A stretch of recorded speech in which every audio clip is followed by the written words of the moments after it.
नमस्कार विद्यार्थियों, मेरे YouTube चैनल पर आप सभी का हार्दिक स्वागत करता हूं। और आज के इस वीडियो में कक्षा 10 के विद्यार्थियों के लिए हम व्याकरण पर आधारित महत्वपूर्ण क्वेश्चनों पर चर्चा करेंगे। विद्यार्थियों, तो वीडियो में अंत तक बने रहें और चैनल पर फर्स्ट टाइम मुझे सुन रहे हैं तो चैनल को नीचे दिए हुए रेड बेल आइकन को दबा के सब्सक्राइब कर लें, लाइक और शेयर करना ना भूलें। तो यहाँ पर विशेषण के बारे में हम कुछ चर्चा से शुरू करते हैं। विशेषण किसे कहते हैं? तो जो शब्द किसी संज्ञा सर्वनाम की विशेषता बताते हैं उन्हें विशेषण कहते हैं। जैसे कि ये विशेषण है नीला, काला, हरा, मोटा, ताज़ा, पुराना, सब विशेषण है। विशेषणों के द्वारा शब्दों के द्वारा जिस शब्द की विशेषता प्रकट की जाती है विशेष्य कहते हैं। विशेषण शब्दों के द्वारा जिस शब्द से विशेषता प्रकट विशेष्य और जिसकी विशेषता बताई जाती है उसे विशेषण कहते हैं। जिसके द्वारा विशेषता बताई जाती है और जिसकी तो विशेष्य, जिसके द्वारा उसे विशेषण। चार भेद होते हैं: गुणवाचक, संख्यावाचक, परिमाणवाचक और संकेतवाचक। ये चारों प्रकार आप याद रखें। गुणवाचक ऐसे शब्द जो किसी संज्ञा सर्वनाम के गुण, दोष, दशा, रंग, रूप, स्थान आदि की विशेषता को प्रकट करते हैं। अब गुण में आपके अच्छा, भला, बुरा, आचरण सब शामिल है। टूटी कुर्सी, काला कुत्ता, सुंदर बालक, भारतीय नारी, मीठा आम, ये सब गुणों में शामिल होंगे।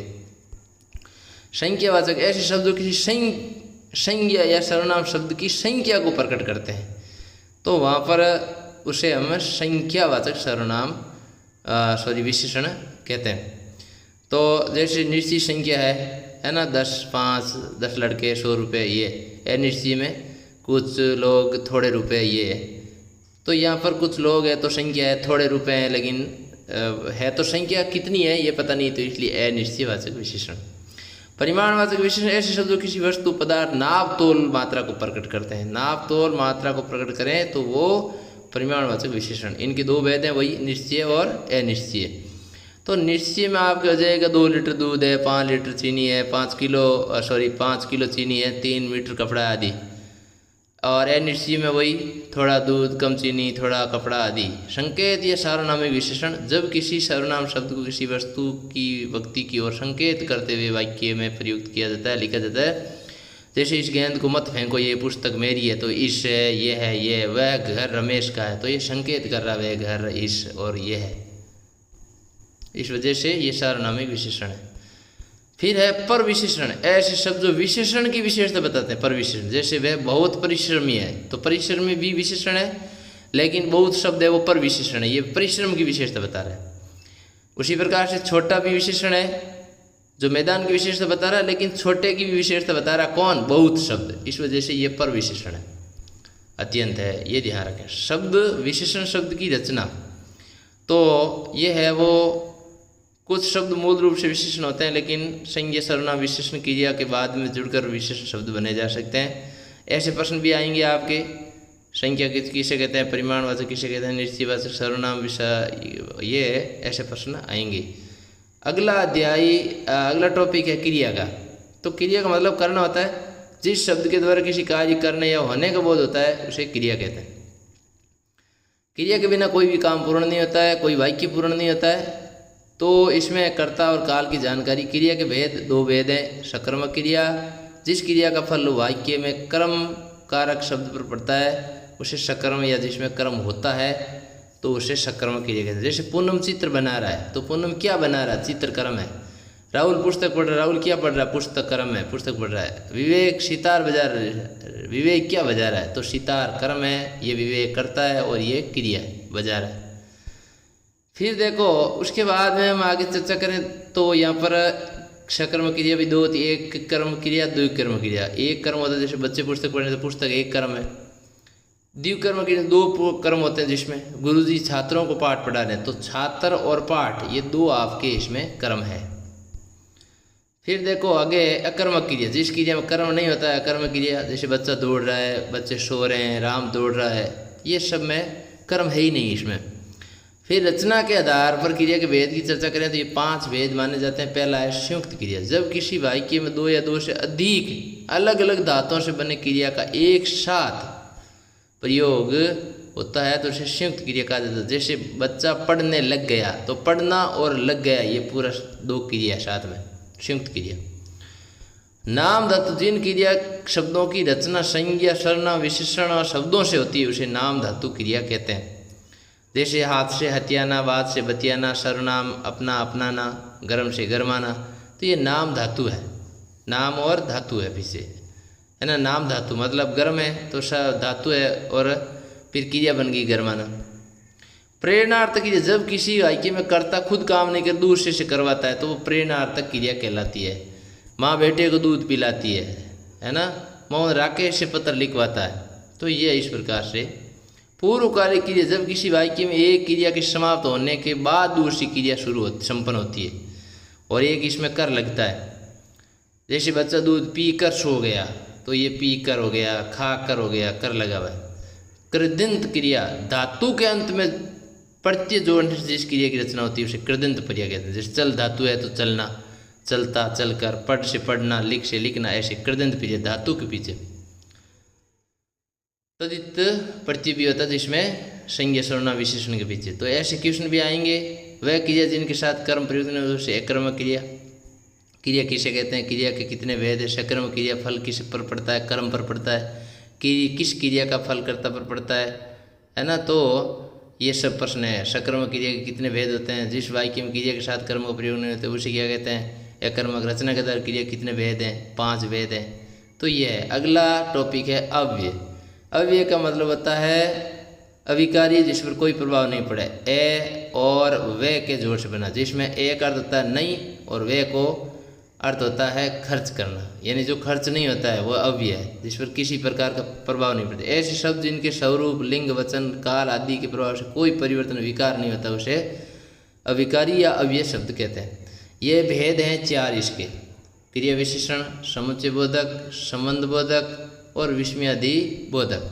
क्रिया विशेषण अव्यय, ऐसे अव्यय शब्द जो वाक्य में क्रिया से ठीक पहले प्रयुक्त होकर क्रिया शब्द की विशेषता को बताते हैं, उन्हें क्रिया विशेषण कहते हैं। जैसे पूनम कल जाएगी, तो पूनम कल आएगी, तो आएगी से पहले कल शब्द है, इसकी क्रिया की विशेषता बता रहा। क्रिया विशेषण यानी ये आएगी शब्द की, आएगी क्रिया की विशेषता है कल। इस प्रकार है बयां, तेज, बहुत, ये सब क्रिया की विशेषता बता रहे हैं। चलना है, बैठना है, बोलना है।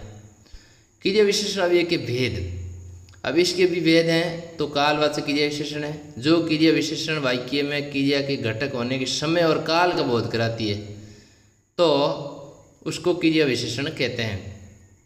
इसमें रिंकू कल आएगी, राहुल अब जा सकता है ना। तो ये बाद है, दिन भर है, कल है, अब है। ये स्थानवाचक कहाँ का बोध होता है, जहाँ पर कालवाचक कब, स्थानवाचक क्रिया विशेषण, जो क्रिया विशेषण वाक्य में किसी स्थान को बताता है। तो वो जैसे तुम आगे चलो, हमारे आसपास रहना, तो आसपास है, आगे है।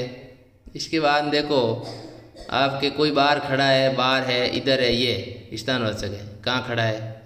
परिमाणवाचक क्रिया विशेषण, जो क्रिया विशेषण शब्द वाक्य में किसी क्रिया की मात्रा को प्रकट करते हैं तो उसे परिमाणवाचक क्रिया विशेषण कहते हैं। वह बहुत बोलता है, वह दूध बहुत पीता है ना। तो दूध है।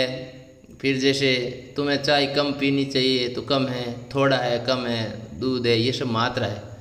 रीतिवाचक कैसे का बोध होता है, जिन क्रिया विशेषण शब्दों के द्वारा क्रिया की शैली और ढंग को प्रकट करता है उसे रीतिवाचक क्रिया विशेषण कहते हैं। जैसे पूजा धीरे धीरे लिखती है, तो धीरे धीरे, जल्दी जल्दी, ये सब है वो। फिर अगला दूसरा भाग इसका प्रकार है क्रिया विशेषण अव्यय के बाद में समुच्चय बोधक अव्यय शब्द। ऐसे अव्यय शब्द जो 2 शब्दों को जोड़ने का काम करते हैं, तो वो समुच्चय बोधक अव्यय कहलाते हैं। अब इसमें आपके इस प्रकार ये समझना है, यदि और तो, अगर और तो, यदि तुम अपनी खैर चाहते हो तो यहाँ से भाग जाओ, तो ये जोड़ने का कार्य करते हैं 2 वाक्यों को, तो उसे समुच्चय बोधक अव्यय कहते हैं। फिर देखो संबंध बोधक अव्यय, जो अव्यय शब्द किसी संज्ञा सर्वनाम के बाद उपयुक्त होकर उस वाक्य को अन्य शब्दों के साथ संबंध स्थापित करते हैं। विद्यालय के समीप, तो ये समीप शब्द है, संबंध जोड़ रहा है विद्यालय के, मंदिर का।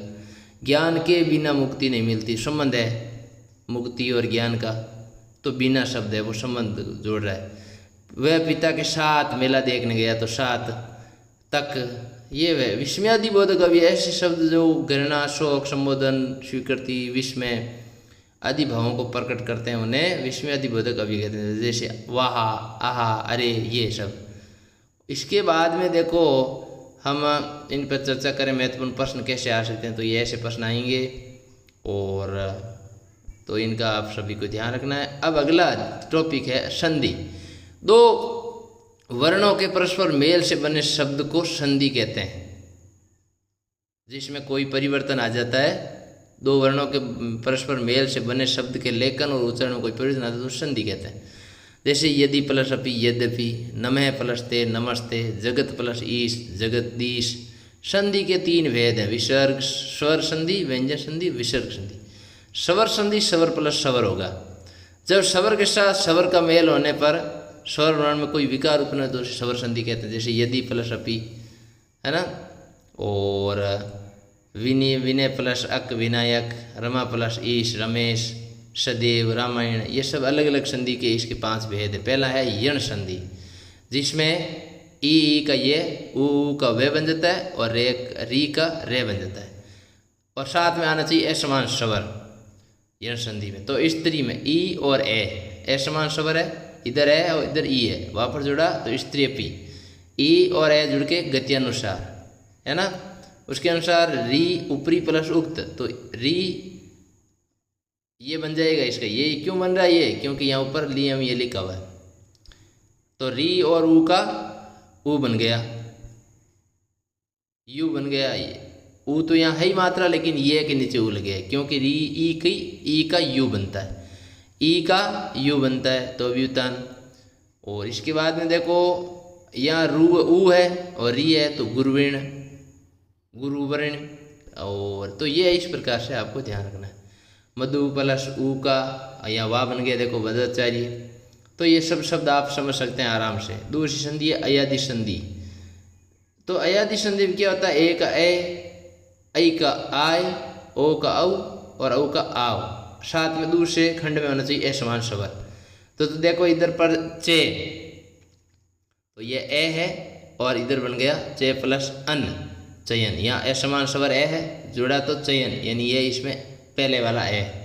पो ओ का क्या बनता है, औ बनता है। तो देखो पवन औ, पौ में औ आ गया आपके। तो यहाँ पर देखो आप लिखा हुआ भी है औ बनता है पो का। तो इस प्रकार ये आप समझ सकते हैं अयादि संधि। गुण संधि, जिसमें आपके क्या होगा भाई, एक तरफ ए आ, दूसरी तरफ ई प्लस ई बड़ी ई, तो ए बन जाएगा।